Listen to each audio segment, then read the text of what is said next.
Hi all. ഇപ്പോൾ നമ്മളിന്ന് നമ്മുടെ വിൻഡോസ് ഓപ്പറേറ്റിംഗ് സിസ്റ്റത്തിൽ ജാവ ഇൻസ്റ്റാൾ ചെയ്യാൻ. ജാവ ഇൻസ്റ്റാൾ ചെയ്യുമെന്ന് പറയുമ്പോൾ JDK ഡൗൺലോഡ് ചെയ്ത് ഇൻസ്റ്റാൾ ചെയ്യാം. അപ്പോൾ JDK എന്താണെന്ന് പറഞ്ഞാൽ ജാവ ഡെവലപ്മെൻറ്റ് കിറ്റാണ്.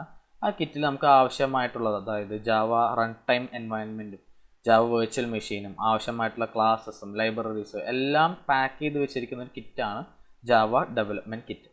അപ്പോൾ അത് തന്നെ ഡൗൺലോഡിനൊക്കെ മുന്നേയായിട്ട് നിങ്ങളുടെ സിസ്റ്റത്തിൽ ഓൾറെഡി ജാവ ഉണ്ടോ എന്നൊന്ന് നോക്കുക. അപ്പോൾ എങ്ങനെയാണ് നോക്കേണ്ടതെന്ന് വെച്ചാൽ സ്റ്റാർട്ട് ബട്ടൺ ക്ലിക്ക് ചെയ്തിട്ട് CMD എന്ന് ടൈപ്പ് ചെയ്ത് എൻ്റർ അടിക്കുക. എന്നിട്ട് ജാവ സ്പേസ് മൈനസ് വേർഷൻ എന്ന് ടൈപ്പ് ചെയ്തിട്ട് എൻ്റർ അടിക്കുക. അപ്പോൾ പേഴ്സണലി ഞാൻ ജാവ ഇൻസ്റ്റാൾ ചെയ്യാത്തതുകൊണ്ട് ജാവ ഇസ് നോട്ട് റെക്കഗ്നൈസ്ഡ് എന്ന് എഴുതി കാണിച്ചു. ഇനിയിപ്പോൾ നിങ്ങളുടെ സിസ്റ്റത്തിൽ ജാവ വേർഷൻ എന്നൊക്കെ പറഞ്ഞ് 1.8 എന്ന് കിടക്കുകയാണെങ്കിൽ, അതായത് ജാവ വേർഷൻ 8 ഓൾറെഡി ഇൻസ്റ്റാൾഡ് ആണെങ്കിൽ നിങ്ങൾക്ക് വീഡിയോ സ്കിപ്പ് ചെയ്യാം. അതല്ല 8 അല്ലാതെ വേറെ ഏതെങ്കിലും വേർഷൻ ആണെങ്കിൽ നമുക്ക് ജാവയുടെ വേർഷൻ 8 ഡൗൺലോഡ് ചെയ്യേണ്ടതായിട്ടുണ്ട്. അപ്പോൾ അതിൻ്റെ മുന്നേയായിട്ട് ഓൾറെഡി ഉള്ള ജാവ നമുക്ക് കളയണം. അപ്പോൾ അതിനെ കളയാനായിട്ട് ഇത് ക്ലോസ് ചെയ്തിട്ട് സ്റ്റാർട്ട് ബട്ടൺ ക്ലിക്ക് ചെയ്തിട്ട് എൻവയോൺമെൻറ്റ് വേരിയബിൾസ് എന്ന് ടൈപ്പ് ചെയ്തിട്ട് കുറച്ച് ടൈപ്പ് ചെയ്യാൻ മതി, അപ്പോൾ തന്നെ വരും. Edit the system environment variables എന്നതിൽ ക്ലിക്ക് ചെയ്യുക. ഒരു ബോക്സ് വരും, അതിൽ എൻവയോൺമെൻറ്റ് വേരിയബിൾസ് ക്ലിക്ക് ചെയ്യുക. എന്നിട്ട് ഇവിടെയല്ല, സിസ്റ്റം വേരിയബിൾസിൻ്റെ അടിയിൽ പാത്തിൻ്റെ സൈഡിൽ ഒരെണ്ണം ക്ലിക്ക് ചെയ്തിട്ട് എഡിറ്റ് ക്ലിക്ക് ചെയ്യുക. ഇപ്പോൾ നിങ്ങളുടെ സിസ്റ്റത്തിൽ ഓൾറെഡി ജാവ ഉണ്ട്, അത് വേർഷൻ 8 മുകളിലാണെങ്കിൽ ആ ഒരു വേർഷൻ എൻ്റെ ഇവിടെ കാണിക്കില്ല കേട്ടോ, കാരണം ജാവ ഇൻസ്റ്റാൾ ചെയ്തിട്ടില്ല. നിങ്ങളുടെ ഇവിടെ കാണിക്കുകയാണെങ്കിൽ വേർഷൻ 8 മുകളിലാണെങ്കിൽ അത് ക്ലിക്ക് ചെയ്തിട്ട് ഡിലീറ്റ് ക്ലിക്ക് ചെയ്യാം. ഓക്കെ, നമുക്ക് അത് ഡിലീറ്റ് ചെയ്ത് കളയാം. വേർഷൻ 8 ആണെങ്കിൽ ഒന്നും ചെയ്യേണ്ട, നിങ്ങൾക്ക് വീഡിയോ തന്നെ സ്കിപ്പ് ചെയ്യാം. ഓക്കെ, നമുക്ക് നമ്മുടെ ജാവ വേർഷൻ 8 ഡൗൺലോഡ് ചെയ്യാം. ഡൗൺലോഡ് ചെയ്യാനായിട്ട് ആദ്യം ബ്രൗസർ തുറക്കുക. എന്നിട്ട് അഡ്രസ് ബാറിൽ ഓപ്പൺ ലോജിക് എന്ന് പറഞ്ഞ് സെർച്ച് ചെയ്യാം. എൻ്റർ. ഫസ്റ്റ് കാണുന്ന ലിങ്കിൽ തന്നെ ക്ലിക്ക് ചെയ്യുക, www.openlogic.com ക്ലിക്ക് ചെയ്യുക. പേജ് തുറന്നു വരും, അതിൽ ഡൗൺലോഡ്സ് ഇവിടെ ക്ലിക്ക് ചെയ്യുക. താഴേക്ക് സ്ക്രോൾ ചെയ്യുക. ഇപ്പോൾ കണ്ടല്ലോ, open Logix, open JDK downloads കാണാം. ഇപ്പോൾ കുറച്ച് ബോക്സുകളൂടെ ഉണ്ട്. അതിൽ നമുക്ക് കണ്ടോ കുറേ വേർഷൻസ് ഉണ്ടെന്ന് പറഞ്ഞില്ലേ, നമുക്ക് ജാവ 8 തന്നെ വേണം. കാരണം നമ്മൾ പഠിക്കുമ്പോൾ യൂസ് ചെയ്യുന്ന കുറച്ച് കോൺസെപ്റ്റുകൾ പുതിയ ജാവയിൽ ഇപ്പോൾ ഇല്ല. ആപ്ലെറ്റ് ഫോർ എക്സാമ്പിൾ എടുക്കുകയാണെങ്കിൽ ജാവ 8 അതിൻ്റെ കൂടിയ വേർഷൻസ് അല്ലെങ്കിൽ നെക്സ്റ്റ് വേർഷൻസിലൊന്നും ആപ്ലെറ്റ് ഇല്ല. അവിടെ നമുക്ക് അതൊക്കെ പഠിക്കാനുള്ളതാണ്. അതുകൊണ്ട് ജാവ വേർഷൻ 8 സെലക്ട് ചെയ്യുക. ഓപ്പറേറ്റിംഗ് സിസ്റ്റം ഞാനിപ്പോൾ വിൻഡോസ് യൂസ് ചെയ്യുന്നതുകൊണ്ട് വിൻഡോസ് ക്ലിക്ക് ചെയ്യുക. ഇനി ആർക്കിടെക്ചർ ഇവിടെ കണ്ടോ, 32 ബിറ്റ് 64 ബിറ്റ് എന്നുണ്ടോ. അതായത് നിങ്ങളുടെ സിസ്റ്റം 64 ബിറ്റ് ആണോ 32 ബിറ്റ് ആണോ എന്ന് അറിയാനായിട്ട് നിങ്ങൾ ദിസ് PC പോയി റൈറ്റ് ക്ലിക്ക് ചെയ്തിട്ട് പ്രോപ്പർട്ടീസ് സെലക്ട് ചെയ്യാം. പ്രോപ്പർട്ടീസ് ഇവിടെ പോയി നോക്കിക്കഴിഞ്ഞാൽ സിസ്റ്റം ടൈപ്പിൻ്റെ സൈഡിൽ 64 ബിറ്റ് ഓപ്പറേറ്റിംഗ് സിസ്റ്റം എന്ന് കാണാൻ പറ്റും.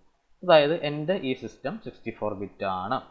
ഓക്കെ, നിങ്ങളുടെ സിസ്റ്റം 32 ബിറ്റ് ആണെങ്കിൽ അക്കോർഡിംഗ്ലി സെലക്ട് ചെയ്യുക. ഞാനിപ്പോൾ 64 ബിറ്റ് സെലക്ട് ചെയ്യുന്നു. ഇനി ജാവ പാക്കേജിൻ്റെ അവിടെ JDK സെലക്ട് ചെയ്യുക. JRE അല്ല, JDK. JDKയുടെ അകത്ത് തന്നെ JRE ഓൾറെഡി ഉണ്ട്. അപ്പോൾ ഫസ്റ്റ് തന്നെ വരും, ലേറ്റസ്റ്റ് വേർഷനാണ് 8U402 എന്ന് പറഞ്ഞിട്ട്, JDK 8ൻ്റെ ലേറ്റസ്റ്റ് വേർഷൻ. അതിനകത്ത് സൈഡിലൂടെ ഡൗൺലോഡ് കാണാം. സിപ്പ് സെലക്ട് ചെയ്യണമെന്നില്ല, MSI ക്ലിക്ക് ചെയ്യുക. ഇഷ്ടമുള്ള സ്ഥലത്ത് സേവ് ചെയ്യുക. ഞാനിപ്പോൾ തൽക്കാലം ഡെസ്ക്ടോപ്പിൽ സേവ് ചെയ്യുന്നു. Start download. ഒരു 100 MB അടുത്തുണ്ട്, അതുകൊണ്ട് വെയിറ്റ് ചെയ്യുക ഡൗൺലോഡ് കഴിയണ വരെ. ഓക്കെ, ഡൗൺലോഡ് ആയി കഴിഞ്ഞിട്ടുണ്ട്. ഇനി ഇത് ക്ലോസ് ചെയ്യുക, ബ്രൗസറും ക്ലോസ് ചെയ്യുക. അപ്പം നമ്മൾ ഡൗൺലോഡ് ചെയ്ത ഓപ്പൺ ലോജിക്കിൻ്റെ JDK ഇവിടെ കിടപ്പുണ്ട്. ഇനി ഇതുമ്പോൾ ഡബിൾ ക്ലിക്ക് ചെയ്യുക. ഓപ്പൺ ലോജിക് എന്നൊക്കെ പറഞ്ഞ സെറ്റപ്പ് വരും, ഒരു ബോക്സ് വരും. നെക്സ്റ്റ് ക്ലിക്ക് ചെയ്യുക. ആക്സെപ്റ്റ് എന്ന ചെക്ക് ബോക്സ് ടിക്ക് കൊടുക്കുക. നെക്സ്റ്റ് ക്ലിക്ക് ചെയ്യുക. എന്നിട്ട് ഇവിടെ ശ്രദ്ധിക്കുക, ഇവിടെ ഒരു 3 X മാർക്ക് കാണാൻ പറ്റും. അല്ല, ആദ്യത്തെ X മാർക്കിൽ കണ്ടോ, സെറ്റ് ജാവ ഹോം വേരിയബിൾ എന്ന് പറഞ്ഞിട്ട് ഈ X മാർക്കിനോട് ക്ലിക്ക് ചെയ്തിട്ട് will be installed on local hard drive click ചെയ്യുക. ഓക്കെ, ഇത് അങ്ങനെ തന്നെ കിടന്നോട്ട്, ഒന്നും ചെയ്യണ്ട. നമുക്ക് നെക്സ്റ്റ് ക്ലിക്ക് ചെയ്യാം, ഇൻസ്റ്റാൾ ക്ലിക്ക് ചെയ്യാം. അപ്പോൾ അഡ്മിൻ പ്രിവിലേജസ് ആയിട്ട് ചോദിക്കും, അതുകൊണ്ട് യെസ് ക്ലിക്ക് ചെയ്യുക. ഇൻസ്റ്റലേഷൻ നടക്കുകയാണെന്ന് വെയിറ്റ് ചെയ്യാം. ഓക്കെ, ഇൻസ്റ്റലേഷൻ കഴിഞ്ഞിട്ടുണ്ട്, JDK ഇൻസ്റ്റലേഷൻ കഴിഞ്ഞിട്ടുണ്ട്. ഫിനിഷ് ക്ലിക്ക് ചെയ്യുക. നമ്മുടെ ഇൻസ്റ്റലേഷൻ സക്സസ്ഫുൾ ആയോ നോക്കാനായിട്ട് വീണ്ടും സ്റ്റാർട്ട് ബട്ടൺ ക്ലിക്ക് ചെയ്യുക. CMD എന്ന് സെർച്ച് ചെയ്യുക. Enter. Java space minus version enter അടിക്കുക. കണ്ടല്ലോ, open J D K version 1.8.0. 1.8.0 എന്ന് പറഞ്ഞു കഴിഞ്ഞാൽ ജാവ 8 തന്നെയാണ്, ജെ ഡി കെ 8 തന്നെയാണ്. അതിൽ ഡൗട്ടൊന്നും വേണ്ട. 1.8.0 അല്ലെങ്കിൽ 1.8 സംതിങ് കണ്ടു കഴിഞ്ഞാൽ ഇത് ഒട്ടും പേടിക്കണ്ട, ജാവ 8 തന്നെയാണ്, ജെ ഡി കെ 8 തന്നെയാണ്. ഇനി നമുക്ക് ജാവയ്ക്ക് ഒരു കമ്പൈലർ ഉണ്ട്, അതായത് ജാവ സി എന്ന് പറഞ്ഞിട്ടൊരു കമ്പൈലർ ഉണ്ട്.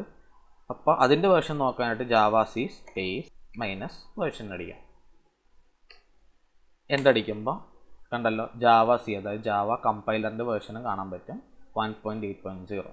അപ്പം ഇങ്ങനെയാണ് നിങ്ങളുടെ സിസ്റ്റത്തിൽ കാണിച്ചതെങ്കിൽ നിങ്ങളുടെ ഇൻസ്റ്റലേഷൻ സെറ്റപ്പ് സക്സസ്ഫുൾ ആണ്. ഓക്കെ, അപ്പോൾ ഇത്രയേ ഉള്ളൂ ജാവ അല്ലെങ്കിൽ J D K installation setup എന്ന് പറഞ്ഞാൽ. ഇനി ജാവയുടെ പ്രോഗ്രാംസൊക്കെ നമ്മൾ വരും വീഡിയോസിൽ കാണാം. അപ്പോൾ നിങ്ങൾക്ക് ഇഷ്ടപ്പെട്ടാൽ ലൈക്ക് ചെയ്യുക, സബ്സ്ക്രൈബ് ഇതുവരെയായിട്ടും ചെയ്തിട്ടില്ലെങ്കിൽ സബ്സ്ക്രൈബ് ചെയ്യുക. അപ്പോൾ എന്തെങ്കിലും ഒപ്പീനിയൻസൊക്കെ പറയാനുണ്ടെങ്കിൽ കമൻറ്റ് ചെയ്യാം. അപ്പോൾ നമുക്കിനി വരും വീഡിയോസിൽ കാണാം. Till then bye.